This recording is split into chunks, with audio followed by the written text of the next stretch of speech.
tardes a todos. Nuevamente bienvenidos a el workshop La virtud del egoísmo, capítulo por capítulo. Hemos ya tenido 6 sesiones, hemos recorrido ya buena parte del libro, pero aún nos queda mucho por recorrer. Recuerden que tenemos sesiones hasta la primera, si no me equivoco, segunda semana de diciembre. Así que en algunas ocasiones vamos a juntar más de un capítulo cuando los temas sean similares, pero si no, continuaremos capítulo por capítulo. En esta ocasión vamos a analizar, espero que todos hayan tenido la oportunidad de leerlo. Si alguno aún no tiene el libro por alguna razón, en todos los mails que nosotros les mandamos, siempre les mandamos un link para que puedan pedir su ebook gratis, digamos, en español de La virtud del egoísmo. Así que si no lo tienen, sepan que pueden todavía solicitarlo ahí. Nuevamente les pido, a ver, que por favor bajen sus micrófonos por un ratito. Eso por un lado. También aprovecho para avisarles que hemos lanzado ya hace 2 semanas el concurso de ensayos del manantial para jóvenes de hasta 32 años. Pueden encontrar las bases en un link que les va a compartir ahora Alba acá en el chat de esta sesión. Pero no dejen de participar, tenemos lindísimos premios en cash, y es una buena oportunidad también para que lean El manantial, que es un excelente libro, y además en el personaje de Howard Roark van a encontrar también muchos de los ejemplos que vamos poniendo en las sesiones estas de La virtud del egoísmo. Sin mucho más, estoy presentando entonces ahora la 7ª sesión, donde vamos a hablar de La psicología del placer. Es un capítulo escrito por Nathaniel Branden, y tenemos el placer y el honor de tenerlo con nosotros, a quien va a ser quien lo presente, Juan Ignacio Ordón, psicólogo clínico, profesor de la Universidad Francisco Marroquín y un gran colaborador de la Ayn Rand Center Latinoamérica. Así que Juan, bienvenido, muchísimas gracias por estar aquí con nosotros y gracias a todos también por acompañarnos en esta nueva sesión. Hola, gracias. Buenas tardes o buenas noches a todos. Qué bueno verlo de nuevo. Gracias a ti, María, por la invitación y que podamos ver este capítulo tan interesante de este libro que, repito, es difícil decidirse, ¿no? Pero es mi favorito de los libros escritos por Ayn Rand, aunque este es un capítulo escrito por Nathaniel Branden, pero dentro del libro de ella, ¿no? Voy a empezar a compartir para que hagamos una... ¿Ya pueden ver mi pantalla? Sí, gracias. Sí, perfecto, Juan. Perfecto. Para que hagamos un breve resumen para entrar en contexto del libro y sumarlo con algunas posibles explicaciones o ejemplos que puedan ampliarles el entendimiento de este capítulo. Y para quienes también no lo pudieron leer, pues que entonces tengan el contexto completo. Voy a tratar de ser lo más breve posible para que entremos entonces a lo interesante que son las dudas, preguntas o comentarios. Entonces, este capítulo de la psicología del placer presenta algo maravilloso que es muy interesante de profundizar, ¿no? Es el capítulo 6, como ya María nos había dicho, y yo siempre quiero recordarles para poder aterrizar y entender bien lo que plantea acá, es estas 3 características fundamentales del humano que nos permitirán entender cómo es esta psicología del placer. El humano lo vamos a dividir en un ser vivo, un ser racional y un ser con conciencia evolutiva. Y entonces definamos ¿verdad? Lo que implica el placer para un ser humano, que Branden y Randall nos muestra en este texto que el placer para el hombre no es un lujo, sino una profunda necesidad psicológica. Es decir, para que recordemos que una necesidad no es lo mismo que un deseo, no es lo mismo que o aquí como dicen, un lujo, ¿no? Una necesidad es un requerimiento que todo ser humano necesita cubrir para obtener bienestar, ¿no? Que ante la falta objetivamente de este requerimiento empieza a obtener, si es fisiológica, dolor, malestar y destrucción, y si es psicológica empieza a tener sufrimiento y malestar psicológico, ¿no? Entonces, una persona que carece, un ser humano que carece de placer, y vamos a diferenciar los dos tipos de placer, ¿no? Que carece de placer puede, o que está viviendo un cierto tipo de placer, puede obtener malestar psicológico. Entonces, voy a atar con lo que hay en el texto, en las tres características, ¿verdad? Un ser vivo, donde presenta Branden en el texto, en la condición de ser vivo, el mecanismo de placer-dolor en el cuerpo del hombre actúa como un barómetro de salud o enfermedad. Es un medidor de que algo está bien o algo está mal, ¿no? Si duele, si consumimos un alimento, el barómetro nos permite, de placer-dolor, nos permite saber que puede ser algo que nos hizo bien o nos hizo mal.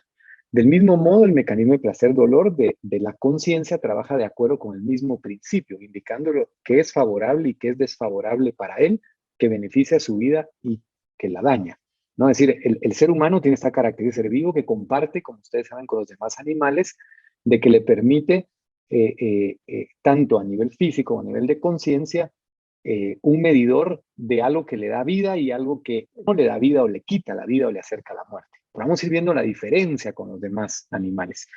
El ser humano es un ser racional. Recuerden que el ser humano sea un ser racional no implica necesariamente que utilice su razón.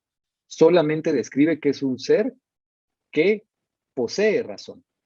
Y que esa razón, que es, es decir, que posee una capacidad que le permite descubrir la naturaleza de los existentes y descubrir y entender la realidad. Si el humano debe utilizar su facultad, la razón, para descubrir qué valores son los que verdaderamente van a beneficiar su vida y qué valores lo pueden perjudicar, porque es el único ser en esta tierra que no tiene una valoración automática, ¿no? Por el tipo de valores que busca alcanzar. Es decir, no hay nada automático que le permite identificar cuáles son los valores que pueden destruirlo, cuáles son los valores que pueden generarle vida. Entonces, igual que el mecanismo de placer-dolor, el cuerpo de un hombre funciona como un barómetro de salud o lesión. Así también el mecanismo de su conciencia y placer funciona con el mismo principio. Actuando como un barómetro sobre qué es favorable y qué es desfavorable para él, qué beneficia su vida y qué le perjudica. Entonces, para que el humano pueda identificar qué valores verdaderamente lo benefician o lo perjudican, necesita razonar. No puede hacerlo de manera automática.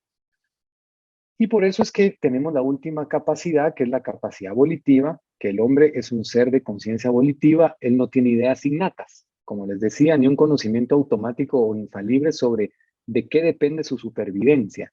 Él debe elegir los valores que han de guiar sus acciones y fijar sus objetivos. De hecho, el humano debe, a través de su capacidad racional, elegir los valores objetivos que van a propiciar que su vida continúe. No solo que su vida continúe, sino que también alcance niveles de placer y, por lo tanto, de felicidad. Entonces, un mecanismo emocional funcionará de acuerdo al tipo de valores que él elija. Fíjense que el humano, como ustedes saben, es el único ser que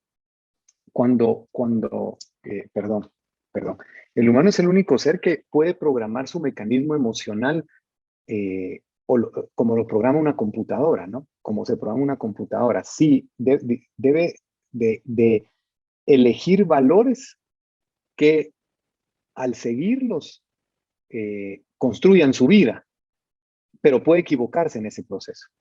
Entonces puede elegir valores que no ayuden a seguir su vida, y es donde debe el humano razonar correctamente, y entonces podrá determinar, como dice acá, son sus valores los que determinan lo que un hombre siente que le beneficia o le perjudica. Son sus valores lo que determinan lo que un hombre busca como placer.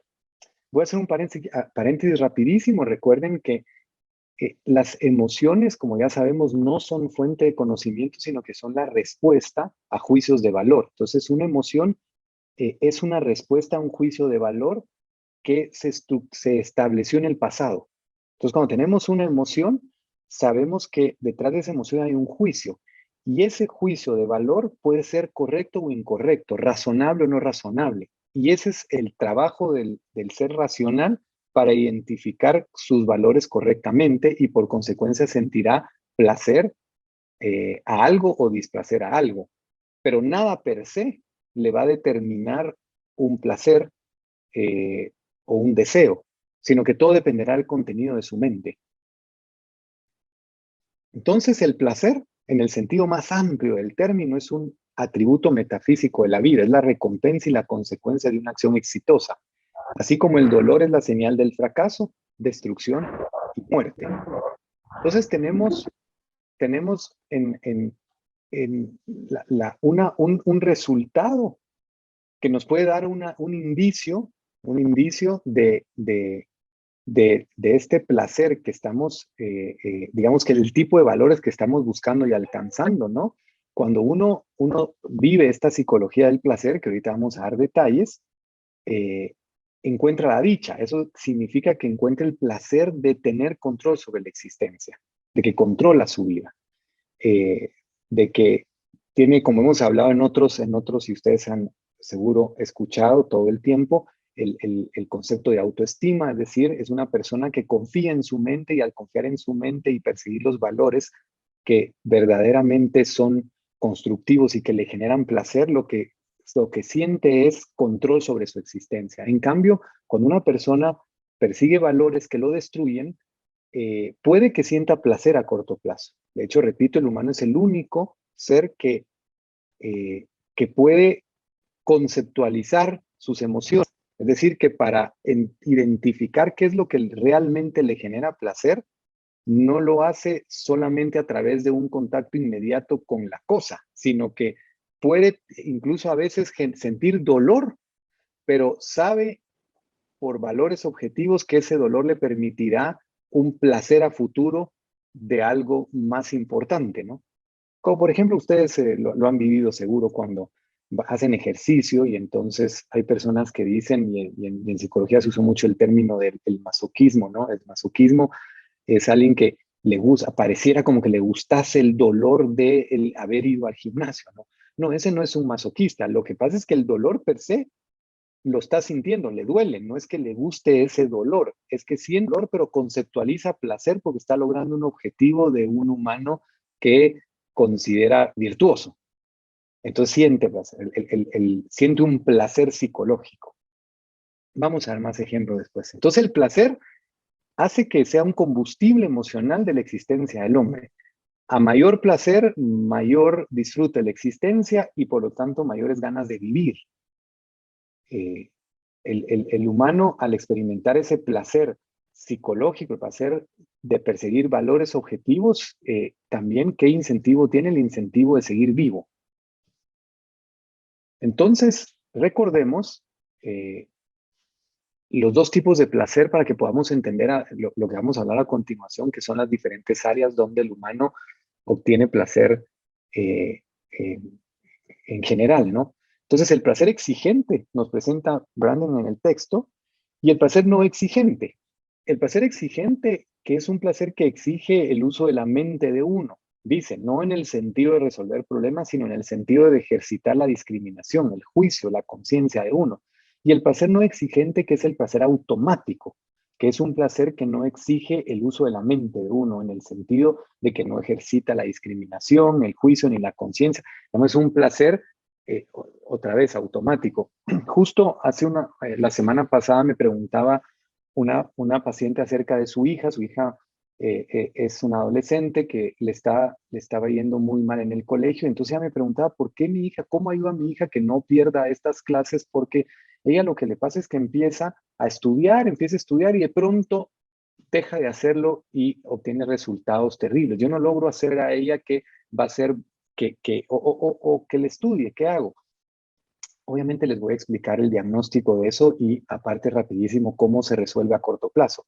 Yo le explico qué está pasando acá. Lo que está pasando es que por alguna razón esta joven no ha conceptualizado el placer en ser una estudiante exitosa, sino conceptualiza, es decir, tiene un placer, no hay placer exigente en ella en lo que implica ser una estudiante brillante, sino que es puramente, empieza a estudiar cuando siente miedo o sensación de peligro de que va a perder el curso, ¿no? Cuando ve que ya no lo va a perder, su miedo baja y entonces sus ganas de estudiar bajan. Entonces, claro, yo tengo que asesorar a corto plazo. Yo le digo, bueno, para que no pierda el curso, ¿qué hay que hacer? Hay que hacer un incentivo de placer no exigente que le permita ir a estudiar y ganar el curso. Pero esa no es la solución, esa es la solución inmediata. No es tratarla como un ser humano, eso vendrá después, ¿no? Pero obviamente, si estudia ahora y gana la clase, incentivada por un viaje, quizá lo logren. Pero lo más profundo es trabajar en ella el aspecto filosófico del placer exigente, ¿no? Que muchos jóvenes actualmente no lo poseen. No solo jóvenes, ¿verdad? Pero este es un ejemplo, ¿no? Vamos a ver entonces las 5 áreas y vamos a ver ejemplos, y esto estoy seguro que nos va a dar mucho que hablar, las 5 áreas donde el hombre experimenta el disfrute de la vida, que son el trabajo productivo, las relaciones humanas, recreación, el arte y el sexo. Y yo aparte de las áreas, les puse acá en resumen el tipo de personas que existen dentro de estas diferentes áreas, de acuerdo a cómo viven ese placer, ¿no? Porque acuerden que no estamos hablando de un placer automático, estamos hablando de un placer exigente que lo que genera, que cuál es la ganancia que genera vida y por lo tanto felicidad. El trabajo productivo, que es el principal, ese justamente nos ponen en el texto 4 ejemplos de tipos de humano, ¿no? El humano racional que de mente independiente y por lo tanto de autoestima, que lo que disfruta es el alcanzar el valor conceptual, ¿no? El valor objetivo y la conceptualización. De hecho, hace un par de años estábamos en un seminario en psicología y entonces hablábamos de un tema muy común que se habla en el ámbito de la psicología, que es, por ejemplo, el enganche emocional que los psicólogos tienen con los pacientes. Ese era el tema que hablábamos ese día, ¿no? Enganche emocional nos referimos a que ese es un tema, que me cae mal mi paciente, me gusta la paciente, entonces no quiero que se acabe la hora y entonces extiendo la hora y hago esperar a la otra porque me desbordo. Eso es el enganche, ¿no? ¿Verdad? Me cae mal, entonces veo si la saco antes. Entonces yo les daba una metáfora a los alumnos, estudiantes de psicología a la universidad y les decía, miren, piensen ustedes en un pintor, ¿no? En un pintor que pinta modelos, ¿no? Ese pintor, la única manera que no se va a enganchar con la modelo es que le interese más su obra de arte que la modelo. Eso es lo mismo en cualquier ámbito, es decir, el placer de la obra de arte. Cuando un pintor, metafóricamente, tiene placer por su obra de arte, la modelo pasa a segundo plano. Cuando un ser humano tiene placer exigente, el placer automático pasa a un segundo plano. Y entonces empieza a disfrutar los valores que vale la pena vivir. En cambio, si no conceptualiza el placer en la obra de arte, lo desborda la modelo, para bien, en el sentido, me refiero, de creerá el del placer no exigente.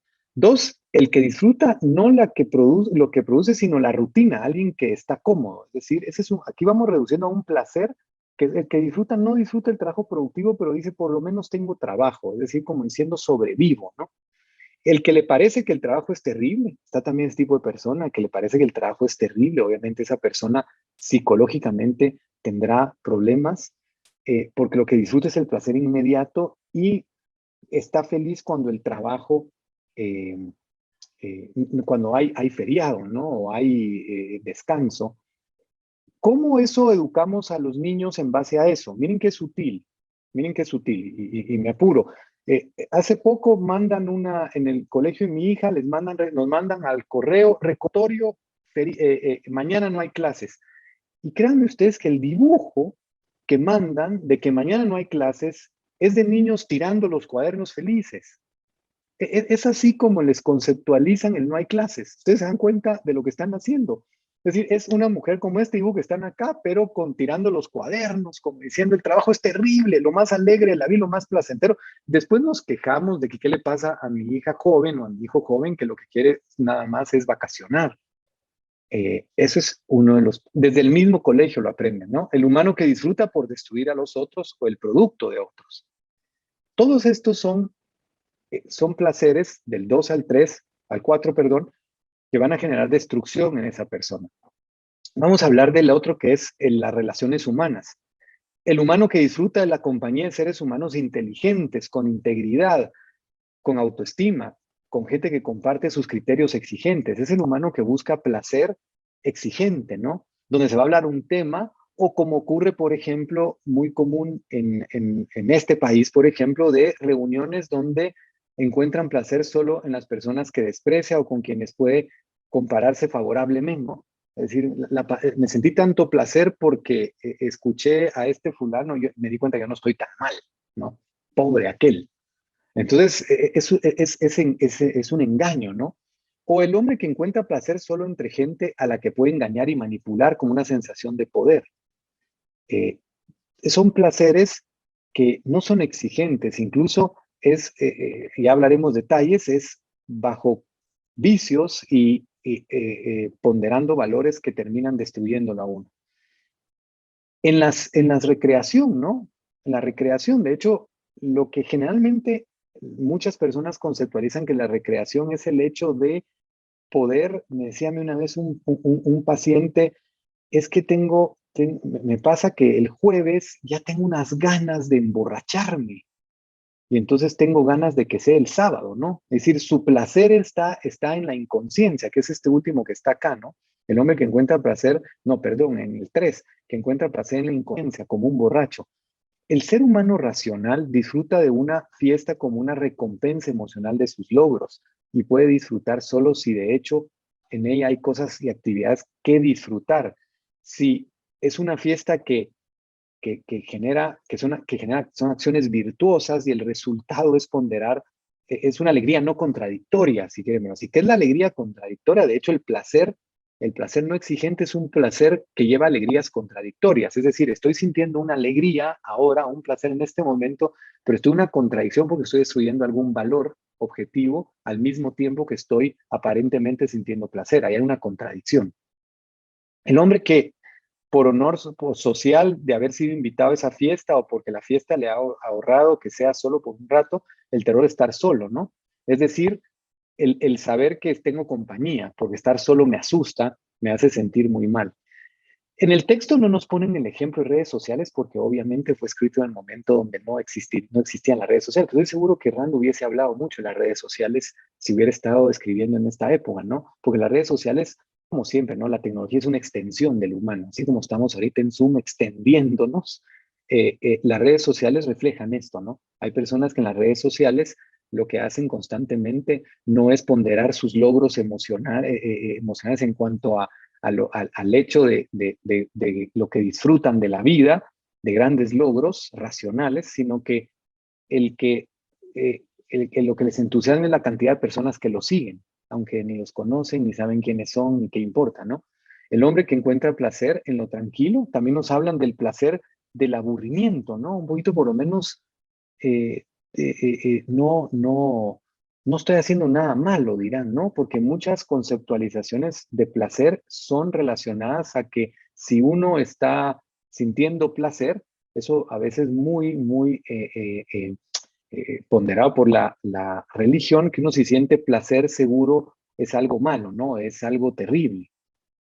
El arte, sorprendentemente, ¿no? Yo las primeras veces que leí a Rand me sorprendía cómo el arte estaba dentro de esto, ¿no? Porque a veces uno ve el arte y no se imagina lo que representa el arte y lo que implica, ¿no? El arte que es visión del autor de un mundo como debería de ser. Y nos ponen el ejemplo de no es lo mismo, aquí les puse un dibujo de Cyrano de Bergerac que ¿cómo se llama la obra que nos pone? Esperando a Godot, creo yo, las que nos ponen de ejemplo en comparación, que no es lo mismo, ¿no?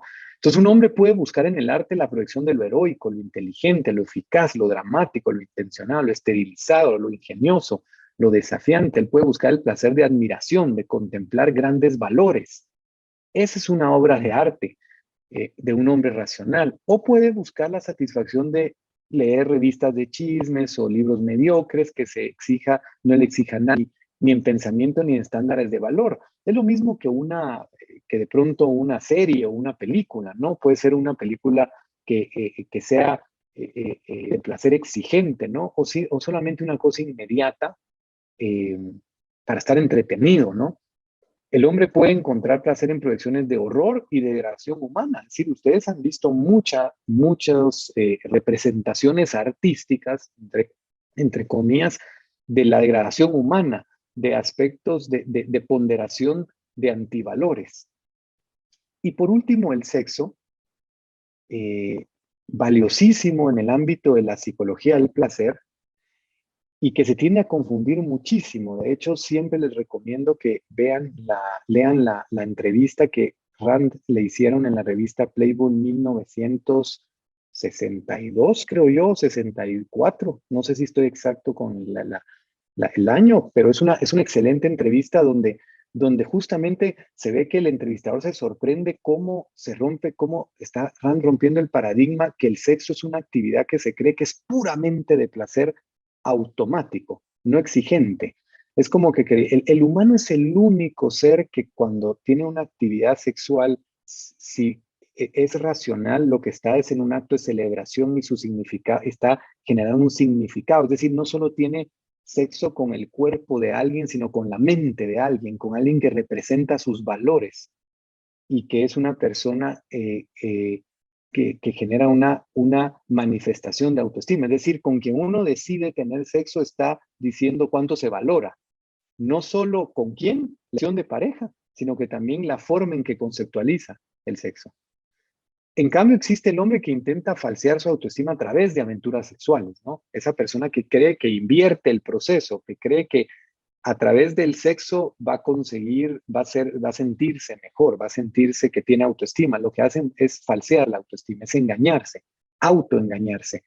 O el hombre que intenta evadir la realidad o bajar ansiedad con el sexo. Esto ocurre muchísimo en ámbito de pareja, no crean que el tercero, ¿no? Yo he trabajado con personas en ámbito incluso que están hasta amparadas por un matrimonio socialmente valioso, digámoslo así, que cumplen todas las funciones y tienen sexo por pura ansiedad, no por el valor que implica la otra persona. Y de los diversos placeres que el hombre puede ofrecerse a sí mismo, el mayor es el orgullo, el placer que él tiene por sus propios logros y por crear su propio carácter. Entonces termino para que nos vayamos a preguntas, dudas y comentarios con esta frase que a mí me pareció la más importante en ámbito del aspecto psicológico para el hombre racional, psicológicamente sano. Esto lo subrayo yo. El deseo de placer es el deseo de celebrar su control sobre la realidad. Para el neurótico, el deseo de placer es el deseo de escapar de la realidad.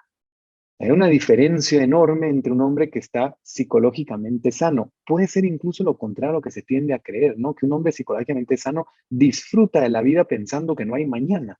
No, un hombre psicológicamente sano disfruta de la vida sabiendo que lo que está disfrutando es el control sobre su vida que posee. Y ahí termino y nos vamos a dudas, preguntas y comentarios. Gracias, María.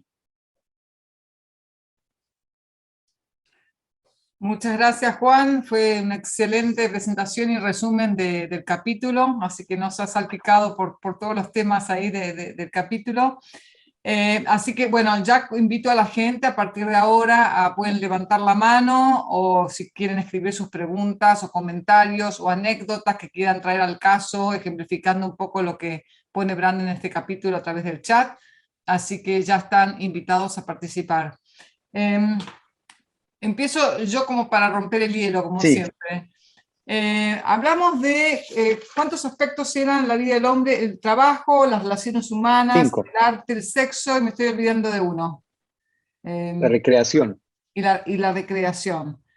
Me gustaría por ahí que si podés como hacer porque hablaste como de los 5 campos de manera separada y cuáles son los tipos de personas que encontramos de cada uno de los campos, teniendo en cuenta el grado de racionalidad y digamos, de intención que ponga en cada uno de estos campos, cada persona que se involucre en forma activa con su trabajo, con la recreación, con las relaciones humanas, con el arte, con el sexo, a aquella persona que simplemente lo que está tratando es de evadir la realidad, que las cosas le pasen sin sufrirlas demasiado, pero que en realidad no están teniendo, digamos, una participación activa.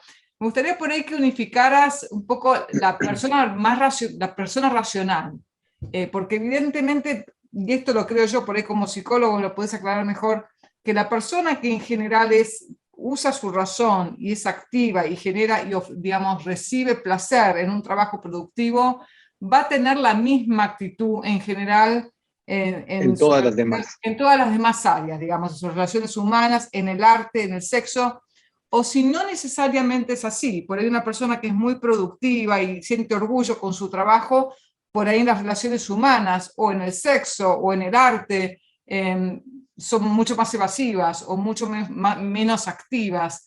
Digamos, por tu experiencia como psicólogo, ¿encontrás cierta, digamos, paralelismo en todo esto o no necesariamente? No, no necesariamente, no necesariamente. De hecho, por eso siempre digo que uno de los grandes logros de Rand fue haber encontrado una filosofía del objetivismo en la que no existiera contradicción alguna en sus diferentes áreas o sus diferentes ramas. La metafísica, la epistemología, la ética, la política y la estética.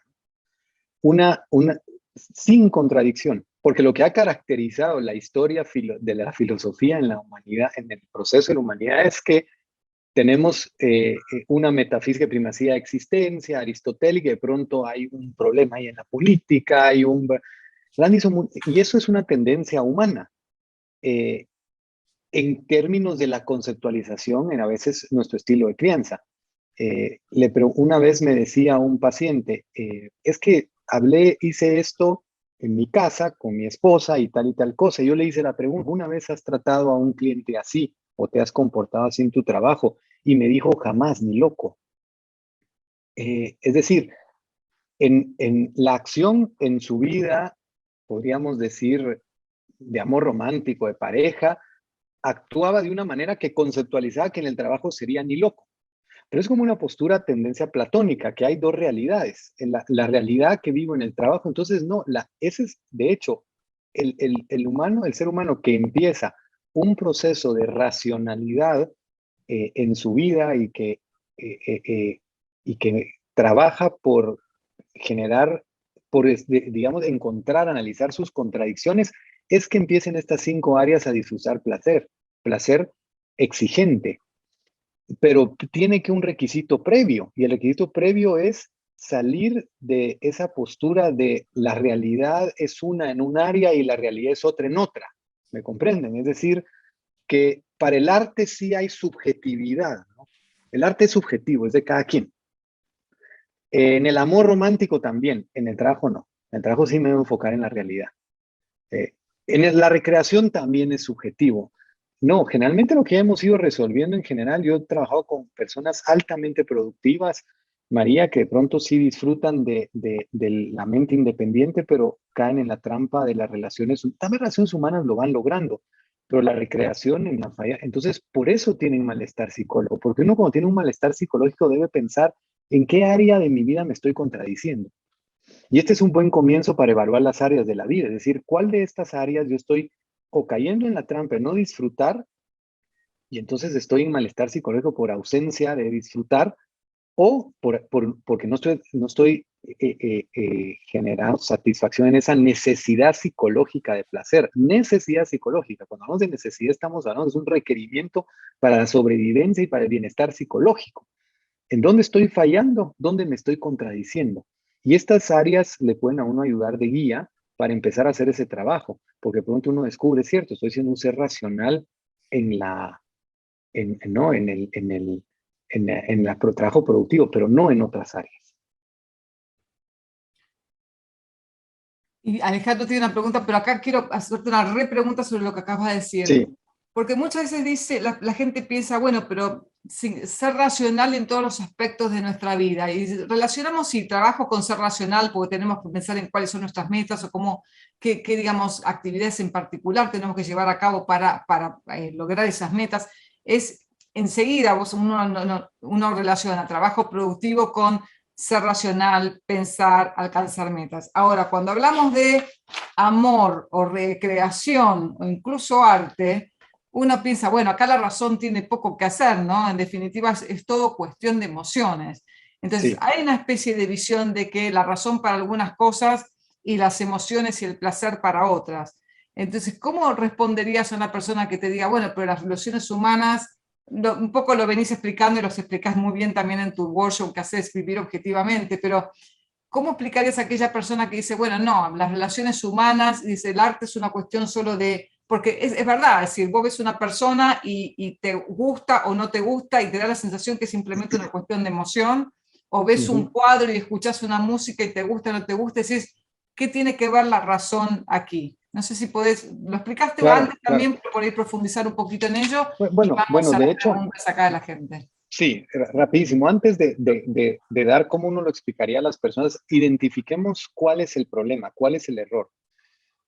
Como ya lo hemos hablado en otras ocasiones, pero hay que hacerle énfasis a eso, el error, uno de los errores más grandes que hemos cometido en general es un error epistemológico, es de generar una dicotomía. Nos pasa eso porque hemos conceptualizado que la razón y la emoción son opuestos. Entonces, que hay áreas en la vida donde la razón es necesaria, pero hay áreas donde incluso meter la razón sería terrible. Yo he llegado hasta escuchar ese nivel, donde, mira, si al sexo le metes razón, ya te fregaste, ya no disfrutas, ¿no? ¿Por qué una persona puede pensar eso? Porque tenemos el ejemplo del sexo y cómo uno se lo puede explicar a alguien. Porque lo que piensan es que razón significa ausencia de emoción. Yo siempre pongo este ejemplo, ¿te acuerdas, María? Que yo les digo, yo en muchos de mis cursos les digo, bueno, miren, ¿qué pasa? ¿Cómo pueden ustedes saber que tienen conceptualizado ese error? Si yo les digo, miren, quiero hacerles una invitación para este sábado para mi fiesta racional. ¿Cuántos se emocionan de esa fiesta? Estoy seguro que muy pocos, ¿no? Ahí están fallando en esa dicotomía, ¿no? Revísense. Si ustedes, porque alguien que conceptualiza bien la razón dice, qué fiesta más genial, porque esa es una fiesta en donde eh, vamos a estar apegados a la realidad, entonces va a ser muy emocionante sin contradecirse. Es decir, va a ser una fiesta con mucho placer, pero sin llegar a la destrucción. Miren qué interesante. ¿Quién piensa que es una fiesta racional? Entonces ahí está la recreación, ¿no? Entonces ese es el error fundamental. Entonces, ¿qué explicamos? Mira, cuando tú estás, ¿qué es la razón? La razón no es más que una facultad que te permite ver la realidad. Por ejemplo, en el sexo, la razón te sirve para qué? Para elegir la persona con la cual vas a obtener lo que sí quieres, que es placer, pero vas a poder evitar lo que no quieres, que es dolor. Y para eso hay que pensar. Entonces la razón es incluso tu herramienta para sentir hasta más placer en el sexo. La razón es tu herramienta para sentir hasta más placer en la recreación. De hecho, la razón lo que te permite es que pase lo que uno quiere que pase y que no pase lo que uno no quiere que no pase. ¿Se entiende o no? Es decir, Elegir objetivamente cuál va a ser elegir realmente una fuente de recreación y de muy placer bien. y no Entonces, lanzarte por el noveno piso, digamos. exacto. Entonces hay que batallar para destruir el error epistemológico de que ser racional, no ser emocional, sino que un ser racional es una persona que identifica la realidad todo el tiempo para que su vida sea más emocionante. Miren qué lindo eso. Es decir, ser racional es una persona que identifica todo el tiempo la realidad para que su vida sea más emocionante y entonces pueda obtener su placer psicológico exigente, que le da un verdadero placer que le permite sustentar su vida, que le permite florecer. ¿Se entiende? No, no que es autodestructivo. Esa es una contradicción racional. El placer, que el precio es la autodestrucción. Ahí no estoy usando mi razón. Claramente, demasiado el costo. Ok. Alejandro, tenés la mano levantada, adelante. Gracias, buenas tardes. Mi pregunta va acerca de la procrastinación. Cuando nosotros posponemos una tarea que en realidad es productiva y sabemos que esa va a tener buenos resultados racionalmente y por un placer momentáneo, con cosas que probablemente nos traigan placer, ¿no? Pero estamos destruyendo nuestra productividad. En este caso, ¿estaríamos destruyendo lo racional en este caso? Sí, sí, en cierta medida sí, porque la racionalidad también implica poder evaluar constantemente por qué estoy eligiendo entre el placer inmediato o el aparente no sufrimiento, a qué miedo estoy teniendo que no me permite ejecutar la acción que tanto deseo para construir algo valioso, ¿no? Es decir, ya conceptualicé que si yo hago esto sería muy valioso. Eso es un buen principio. Ahora ahí es donde tenemos que trabajar el tema de la autoestima, ¿no? Entonces yo ya sé que sería ideal que yo pudiese tener, lograr tal cosa. El problema es que empiezo a distraerme. Habría que ver a qué le estoy teniendo miedo, es decir, qué me está pasando, cuál es el juicio que está generándome la respuesta de miedo, que me está generando desconfianza y por lo tanto acciones que me bajan o la ansiedad inmediatas, ¿no? O, o, o acciones de placer inmediato que me desvía del propósito. Porque acuérdense que un ser humano que razona bien es un ser humano que identifica su propósito y que sabe que ese propósito lo puede alcanzar porque confía en su mente. Entonces, cuando uno empieza a desviarse del propósito, está habiendo un problema de confianza en su mente, de confianza en que sí lo va a lograr. Entonces, prefiere, antes de que me enfrente con la posibilidad de fracasar, mejor no ejecuto. Hay que razonar en ese aspecto si es real o no lo que uno está, el juicio correcto, ¿no? O el juicio incorrecto. Hacer mucha introspección, a ver qué nos está Sí. frenando. Ana, adelante. Gracias. Tenía la duda porque a lo largo de la lectura me llamó la atención por ahí los dos términos que maneja Ayn Rand al referirse a las personas y que justamente aparecen en esta última frase que pones tú, Juan Ignacio, donde habla sobre el hombre racional y el hombre neurótico. Me llamó la atención del por qué referirse exactamente como hombre neurótico y no como hombre irracional. O sea, viene eso como, pues para mí yo entendía como de la falta de uso de neuronas, o es por la alteración emocional, esa duda. Y aparte, en esa última frase justamente que tú colocas, dice, para el hombre racional, psicológicamente sano, subrayado, ¿verdad? El deseo de placer es el deseo de celebrar su control de la realidad. Quiere decir que puede darse que haya un hombre racional que no sea psicológicamente sano, porque ahí me sonó como que duplicado el concepto, ¿verdad? O contradictorio, ¿cómo sería ahí? Sí, antes de eso, bueno, la primera parte de la pregunta. Supongo que quien elige poner el concepto de neurótico fue Branden, ¿no? Entonces ahí puse, disculpen, en la presentación puse Rand, pero realmente le quité un poquito de mente. Es Branden, tenía que poner Branden. Vamos a corregir si les vamos a mandar la presentación. En psicología, un neurótico es una persona que sí actúa de forma irracional porque se engancha con lo que, lo que no debiese enganchar porque está desapegado de la realidad. Es decir, el neurótico sí es una persona que o quiere tener control de lo que no controla. De hecho, la característica más fácil de definir en psicología un neurótico es que quiere controlar lo que no puede controlar. Ahí hay una pérdida de realidad, ¿no? Entonces, al controlar lo que no puede controlar, al querer controlar lo que no puede controlar, ya no puede, obviamente, tener placer y por lo tanto siempre tendrá frustración psicológica. O es una persona que está, no sé qué tan familiarizados ustedes estén con el término, pero por ejemplo, una ética deontológica es una ética diseñada para el neurótico, ¿no? Una ética donde estoy tratando de hacer las cosas por deber sin ningún concepto, sin ningún contexto, perdón, me vuelve un neurótico, apegado a cumplir una línea que es casi imposible de cumplir y entonces por la naturaleza de ese código, y entonces empiezo a obtener sufrimiento. Entonces el neurótico siempre sufre, pero la raíz de su sufrimiento es porque lo que empieza a hacer es a actuar de tal manera que la forma de calmarse es escapar de la realidad. Entonces, quien está constantemente chocando con la realidad por un mal método, un mal código, lo que encuentra placer, ¿qué es? En salir de eso. Piensen ustedes que van a construir, deciden ustedes comprar un mueble en IKEA y lo van a armar. Si ustedes dicen, yo no voy a seguir las instrucciones, yo armo este mueble como a mí me dé la gana porque yo tengo la capacidad de sentir cómo se arman los muebles, ¿no? No tengo ningún conocimiento y empiezo a armar, de pronto empiezo a ver que está al revés, que no funciona, que se cae, y empiezo a entrar en una neurosis, ya empecé, ¿qué es lo que me da placer? No armar el mueble, no va a ser armar, como alguien que está pegado a la realidad, el placer va a ser que el mueble más lindo, ¿no? Al cambio, el neurótico, como todo se vuelve terrible, el mueble no funciona, lo que le da placer es, me voy a ir a dormir, ¿no? ¿Se entiende?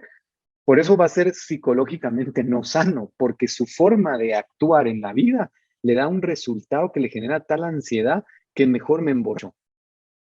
para poder, o salgo de ello, ¿no? Sí, y en el caso del hombre racional, como no está ahí como que duplicado en la frase que te diga el hombre racional psicológicamente sano, o sea, me abre la puerta como quien dice, puede haber alguien que sea racional entiendo, y no sea entiendo. psicológicamente sano. No, yo creo que lo está haciendo como el énfasis. Sí, okay. sí. Sí, como un énfasis redundante, como cuando Rand habla de el egoísmo racional. Es decir, si nosotros somos estrictos en los términos, el egoísmo racional es una redundancia. Es claro, énfasis, egoísmo para es tratar egoísmo. Egoísmo, es decir, ya llevaría la connotación racional. Obviamente se puede hablar de egoísmo irracional, pero eso es un término, un concepto inválido, porque el egoísmo significa actuar bajo bueno, tal vez no, tal vez me estoy aquí yendo por otro lado. Tal vez lo racional es la forma en que voy a actuar a favor de mí, porque egoísmo nada más es actuar a favor del ego, el racional es cómo. Pero en este caso supongo que es haciéndole énfasis. El hombre racional, el que es psicológicamente sano, ¿se entiende? Es decir, ¿por qué un hombre racional va a ser psicológicamente sano? Hagamos énfasis, ¿por qué? Porque al ser racional lo que intenta es identificar en la realidad los valores objetivos y perseguirlos. Entonces, la psicología es el resultado de esa acción. Por eso es que la postura filosófica genera mi forma de actuar. Y el resultado es la condición psicológica. Entonces, entonces van de la mano, ¿no? Y entonces voy siendo psicológicamente sano porque el resultado lo que hace es un placer que genera vida. Y entonces al generar vida, eso incentiva. Y entonces psicológicamente me siento saludable. Fabiola, adelante. Muchas gracias. Muchísimas gracias, Juan Ignacio, por tu presentación. Me ha encantado, muy puntual con todos los puntos del tema. Y bueno, yo me venía un poco, pues en la parte del arte, este asunto del arte posmoderno, por ejemplo, que aquí un poco mi comentario pregunta, estaría ligada a cómo en este punto de estas tendencias, ¿no? De arte postmoderno, lo que algunos críticos de arte han llamado el arte VIP, todo este asunto, pues de alguna manera están haciendo o se está mostrando o están tratando de mostrar aspectos de la realidad, digamos, que pueden resultar placenteros desde la subjetividad, pero que al mismo tiempo tienen que ser explicados para el auditorio porque no se llega a este punto que tú nos dabas como el máximo, ¿no? Como la parte del hombre racional para el disfrute, para el placer del arte, que creo que es algo que está pasando. No sé tú qué piensas al respecto, cómo se vería desde esta perspectiva. Sí, estoy de acuerdo. Estoy de acuerdo. De hecho, el arte lo podemos relacionar muchísimo y lamentablemente empieza a ver lo popular en que eso es, que el arte es subjetivo y que no se puede definir un arte objetivo que pondere valores objetivos. Y lo relaciono mucho a lo que pasa con, por ejemplo, el sexo. ¿Saben ustedes? De hecho, si alguien, perdonen el anuncio, si alguien conoce alguna sexóloga que sea objetiva o sexólogo que sea objetiva, por favor, pásenme la referencia, porque en Guatemala yo he referido sexólogos que buscan pacientes y resultan personas que creen que el sexo es evadir la realidad. Entonces, lo que le sugieren a los pacientes es disfrácese. Miren, si es Halloween está bien, ¿no? Pero es decir, no, es todo lo contrario, ¿no? El arte, el sexo, la recreación, todo el placer va a ser por ponderar los valores objetivos. Es decir, como por ejemplo, ¿por qué va a valorar una persona un cuadro? ¿Por qué va a valorar una película? No solo por el placer que se genera inmediato, sino también porque ese cuadro está ponderando algo maravilloso, algo que vale la pena poner como importante. Entonces, así como se ha traducido que el placer debe ser inmediato y que ese es el placer correcto, olvidándose que el humano es un ser humano conceptual, lo mismo pasa en el arte, ¿no? Y en las diferentes áreas empezamos a caer en esa trampa, que es el subjetivismo en la filosofía, ¿no? Y recuérdense que el subjetivismo en la parte ética se convierte en el colectivismo en la parte política. Ahí les recomendé, hay una charla que dio Stephen Hicks en Argentina, está en inglés, así que es más que nada para que los que entienden inglés, igual su inglés es muy claro, sobre el tema del arte postmoderno y cómo representa una filosofía y un tipo de psicología atrás. Así que es una charla que dura 1 hora y pico, pero realmente vale la pena porque ven justamente la relación del arte con la filosofía y cómo la psicología, y por qué justamente el arte es el posmoderno, por qué se volvió feo, ¿no? Y digamos, qué representa, qué filosofía y qué premisas está representando atrás. Así que les compartí el chat. Muchas gracias. No, un placer. A ver si tenemos alguna pregunta más. Nos quedan 6 minutos, así que aprovechemos acá. Mientras tanto, sí les quiero decir a todos que con Juan Ignacio estamos ofreciendo un workshop que se llama justamente Vivir Objetivamente, en donde analizamos uno de los libros de Branden, Los 6 pilares de la autoestima, también capítulo por capítulo. Ya hemos empezado, ya llevamos unas cuantas sesiones, pero si a alguno le interesa participar se puede comunicar conmigo, les podemos mandar las sesiones pasadas y sumarse a las sesiones futuras. Es el último viernes de cada mes, así que si alguno tiene interés, por favor, contáctense con nosotros y les vamos a contar más de qué se trata. A ver, por acá. Si alguno quiere preguntar algo, si no, yo siempre tengo preguntas. El tema, mucha gente a veces confunde el tema de la búsqueda de placer con el hedonismo, ¿no? Que es un término también que Ayn Rand en algunos capítulos critica mucho, diferenciándolo de lo que es un placer objetivo. Y creo que si no me equivoco, igual lo entendés mejor que yo, está relacionado con el placer a corto o a largo plazo, o el momentáneo versus justamente a un placer que nos otorga el logro de valores objetivos. Y cuando hablamos con valores objetivos, por aquellos que por ahí no están tan relacionados con los términos, cómo los maneja Ayn Rand, cuando hablamos de valores objetivos es algo que objetivamente es bueno para el ser humano, ¿no? Y a veces esto trae confusión, porque dicen, bueno, pero lo que yo encuentro bueno por ahí no es bueno para mi vecino o para mi hermano, somos todos diferentes. Y acá es importante, me gustaría aclarar simplemente esto es, cuando hablamos de valores objetivos no hablamos de temas puntuales como a mí me gusta el helado de chocolate y a él el helado de frutilla, es decir, cosas que no afectan a lo que es nuestra naturaleza humana o a nuestra vida. Pero si hay algo que compartimos es la naturaleza humana. Hay cosas que objetivamente son buenas para el ser humano y objetivamente son malas para el ser humano. Desayunar con cicuta, siempre pongo este ejemplo, objetivamente para el ser humano que quiere conservar su vida es malo. Hacer ejercicio y comer saludable para el ser humano, si quiere vivir objetivamente, es bueno. Entonces, cuando hablamos de perseguir valores, es importante aclarar, valores objetivos, es importante aclarar eso. Valores que son buenos objetivamente para un ser humano que desea vivir y que desea alcanzar sus metas en la vida y que desea florecer. No para un ser humano que decide, que está deseando la muerte, digamos. Hay que tener en cuenta eso. Pero aclarado eso, ¿cómo podés explicar mejor la diferencia entre el hedonismo y lo que propone Ayn Rand o Nathaniel Branden?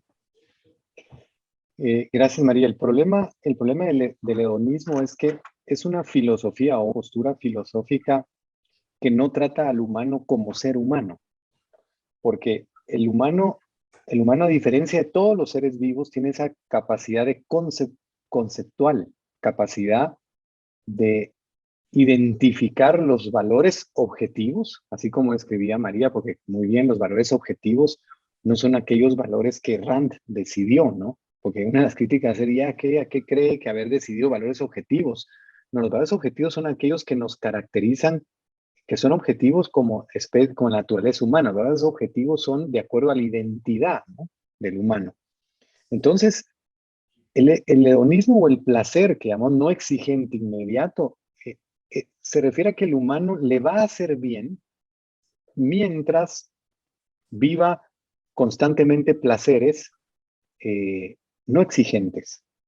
Puede ser que también exigentes, pero ponen también como el placer no exigente como algo bueno para el humano. Algo bueno, me refiero a algo ético, ¿no? Algo que le permite al humano disfrutar de la vida. El problema es que el humano tiene la capacidad como hablaba yo al inicio, tiene que estructurar sus valores de tal manera que debe razonar para generar programar esos valores que son realmente destructivos o constructivos, ¿no? Si los decimos decir objetivos o no. Y puede equivocarse en esa programación, puede cometer un error. Y el hedonismo es una postura que va a provocar equivocarse, porque está poniendo al placer o a la emoción como fuente de conocimiento. Y esto, el placer, la psicología del placer no está ubicando a la emoción como fuente de conocimiento, sino está ubicando a la razón como la herramienta, la facultad que permite identificar valores objetivos, perseguirlos y al alcanzarlos genera placer psicológico de una manera objetiva. Pero ¿qué es lo que determinó que no fuesen destructivos? Es que se hizo una programación de valores que realmente no destruyen. ¿Se entiende? Que construyen tanto objetivos como aquellos valores subjetivos, por ejemplo, que siempre van de la mano, ¿no? Porque yo puedo decirles, miren, yo tengo mis grandes valores o tengo grandes valores que son dos pequeños. Alguien puede decir, bueno, esos son valores subjetivos para usted, ¿no? Porque son dos hijos. Yo no tengo hijos, ¿de acuerdo? Pero siempre la objetividad implica el mismo proceso. Tanto esa persona para proteger sus valores subjetivos, como en este caso que son mis hijos, que solo son míos y de mi esposa y nadie más, que es la madre, tengo que irme a la realidad. Esa es la objetividad.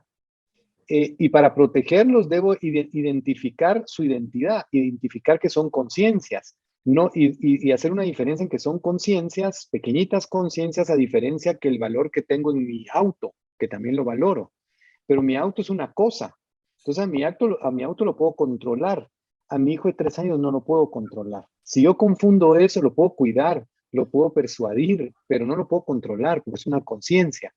Entonces, si uno razona bien, se percata la forma en que protege o cuida o mantiene o sostiene o alcanza valores. Como he tenido personas, por ejemplo, me recuerdo bien una paciente que me dice, a mí me ha ido muy bien en la vida, yo soy una mujer muy productiva, he generado tarea, pero no consigo pareja. Y nos dimos cuenta que en el mismo procedimiento que estudiaba, quería conseguir pareja, es decir, llegar con un fulano, mire, yo lo estudiaba usted es perfecto para mí, yo perfecta para usted, vamos a ser pareja. No así, ¿verdad? Pero ustedes pueden entender que en el momento que ella hacía eso, no le ocurría lo que hacía ese proceso de un examen, ¿no? Entonces, ¿qué estamos diciendo? No solo que la emoción no es fuente de conocimiento, y ese es un error grave del hedonismo. La emoción como fuente de conocimiento, cuando sabemos que la emoción representa un juicio que puede ser incorrecto, es la respuesta de un juicio. ¿Ya me comprenden? Entonces, el humano tiene que evaluar si ese juicio es correcto. ¿Y cómo define si ese juicio es correcto? Si es adecuado a la vida o no. Si me destruye o no. Si verdaderamente es objetivo o no. ¿Se entiende? Ujú. El placer inmediato no me va a dar eso. ¿De acuerdo? O no Es decir, necesariamente me lo va a dar, claro. o no necesariamente me lo va a dar. Yo siempre digo, todo el mundo sabe que todo lo que uno le tiene miedo no automáticamente es algo que genere destrucción, ni todo lo que uno le tiene deseo automáticamente genera vida. Puedo yo desear algo que me destruye, o puedo yo tenerle miedo a algo que es muy importante. ¿De acuerdo? Juan, nos quedan 5 minutos. Si tenés unas preguntas acá Sí, por el chat y una mano más aquí. levantada. Brian preguntaba, ¿hay manera de sentir placer al ver una película de terror sin que esto implique sentirse gratificado por la maldad expuesta en ella? No puedo contestar porque yo sufro con las películas de terror y no las miro Bueno, porque después no duermo. sí, habría que ver. Una pregunta que me hacían, tal vez podemos estirarlo ahí, me preguntaban si hay manera de sentir placer en una película de violencia. Yo les decía que sí, yo decía, miren, a mí hay unas películas, por ejemplo, no sé si ustedes vieron una película que se llama Taken, donde sale es una película donde un papá pierde a su hija. Yo qué placer he sentido cuando él destruye a los secuestradores. Disfruto esa película en el momento que está destruyendo a los secuestradores que representan una banda de tráfico de personas. ¿Se entiende? Ese es un placer maravilloso. Les recomiendo la película Taken. Por ejemplo, ¿no? Entonces, puede haber un placer. No sé, no encuentro tanto en una película de terror, ¿no? Yo creo que ahí hay la diferencia, vos encontrás placer, digamos, como en el final feliz, en definitiva, que digamos Sí. que más allá de la violencia, que finalmente el bueno termina liquidando a los malos, Claro. ¿no? En la película de terror, bueno, no sé exactamente a cuál película se referirá acá Brian y demás, pero a veces pienso, por ejemplo, en el placer que uno siente, y eso a mí me pasa. Yo voy a un parque de diversiones y a mí me gustan las montañas rusas y cuanto más me hace tener taquicardia, más las disfruto, ¿no? ¿Qué vendría a ser un poco eso? Porque es un placer que al mismo tiempo duele, porque cuando estás nervioso y te transpiran las manos, pues no sabes, pero al mismo tiempo te gusta esa sensación de adrenalina que te provoca, ponga la montaña rusa por lo primero que se me ocurre. Pero María, perdón que interrumpa, me encanta ese ejemplo porque métanle cabeza ese ejemplo. La montaña rusa es el resultado de un ser humano extraordinario, racional, que ha permitido que en un ámbito, muy bien, que en un ámbito protegido, que no nos destruya, podamos sentir esa clase de sensación maravillosa. Hay quienes la quieren sentir en la motocicleta a 200 kilómetros por hora. ¿Se entiende? Es un poquito más peligroso eso. Por supuesto, enormemente más peligroso. De hecho, la montaña rusa es un desarrollo de la racionalidad humana maravilloso. ¿Se entiende? Sí. Porque representan, ¿no? Eso, que se pueda vivir uno eso sin necesidad de arriesgar tu vida. Perfecto. Bueno, me siento más tranquila, ahora no soy irracional. No. Mario, creo que tenías la mano levantada, no sé si Sí. la bajaste. ¿Estabas también con las mismas dudas de la montaña rusa que yo? No, más bien quería hacer un comentario en relación con el hedonismo. Digo, yo entendería que el hedonismo tiene como punto central justamente el placer y la búsqueda de la felicidad como tal. En cambio, el concepto de placer en la filosofía objetivista no es justamente el punto central, sino que sí se reconoce que es un elemento fundamental de la vida, digo, tal como se dice en la lectura, pero va en el contexto justamente de alcanzar el placer desde el punto de vista racional y vinculado con la realidad. Yo creo que ese vendría a lo mejor a entenderse la diferencia entre el hedonismo, como se había planteado, que además es o puede ser subjetivista. Exacto, lo En es. cambio, Muy bien. el enfoque del placer en la filosofía de Ayn Rand, pero no como punto final, no como búsqueda de, sino más bien como consecuencia de. De hecho, Ayn Rand, el tema de la filosofía lo pone así, exactamente, la felicidad como una consecuencia de la racionalidad y su vínculo con la realidad, ¿no? Ujú. Gracias, Mario, excelente. De hecho, sí, el hedonismo es una doctrina ética que pondera el placer y sobre todo el placer sensorial inmediato, ¿no? Eso no es subjetivismo. Gracias por ese aporte, muy bien. Ok. Sí. Bueno, hemos llegado a las 6:06 de la tarde. Si quedó alguna pregunta sin responder, les pedimos disculpas. Trataremos de responderlas en otros capítulos. Gracias a todos por participar acá y por sus preguntas. Juan, nuevamente muchísimas gracias. Muy buena tu presentación de este capítulo. No, gracias. Y ha sido, como siempre, un honor contar contigo. Igualmente, María, gracias. Gracias a todos. Gracias, María, y que estén muy bien. Gracias. Nos vemos en la próxima.